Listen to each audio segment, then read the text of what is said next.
ଜୟ ଜଗନ୍ନାଥ। ଆଜି ଆମେ ଜାଣିବା ଓଡ଼ିଶା କେମିତି ଆଉ କେବେ ଗଠନ କରାଯାଇଥିଲା। 1903 ମସିହାରେ ପ୍ରଥମ ଥର ପାଇଁ ଓଡ଼ିଶାକୁ ଏକ ସ୍ୱତନ୍ତ୍ର ଭାଷା ଭିତ୍ତିକ ରାଜ୍ୟ କରିବା ପାଇଁ ମଧୁସୂଦନ ଦାସଙ୍କ ଅଧ୍ୟକ୍ଷତାରେ ଉତ୍କଳ ସମ୍ମିଳନୀ ଅର୍ଗାନାଇଜେସନ୍ ଗଠନ କରାଯାଇଥିଲା। 1912 ଆସୁ ଆସୁ ଓଡ଼ିଶାକୁ ବେଙ୍ଗଲ ପ୍ରୋଭିନ୍ସିରୁ ଓଡ଼ିଶା ବିହାରକୁ ଅଲଗା କରି ଓଡ଼ିଶା ବିହାର ପ୍ରୋଭିନ୍ସି କରାଗଲା।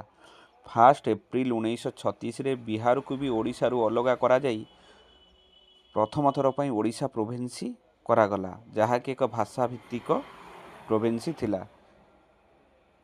3ଟି ଅଞ୍ଚଳକୁ ମିଶାଇ ଓଡ଼ିଶା ପ୍ରୋଭିନ୍ସି ବନାଗଲା। ସେଥିରେ Madras Odisha speaking area, central Odia speaking area, Odisha Bihar speaking ଏରିଆକୁ ମିଶାଇ ଓଡ଼ିଶା ପ୍ରୋଭିନ୍ସି କରାଗଲା।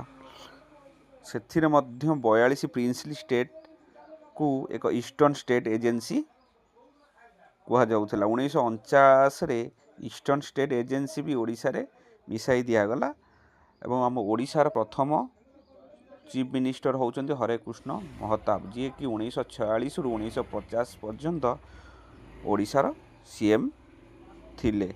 ପ୍ରଥମ ପ୍ରାଇମ୍ ମିନିଷ୍ଟର ଆମର ଓଡ଼ିଶାର ଥିଲେ, ପ୍ରଥମ ପ୍ରାଇମ୍ ମିନିଷ୍ଟର ଥିଲେ କୃଷ୍ଣଚନ୍ଦ୍ର ଗଜପତି।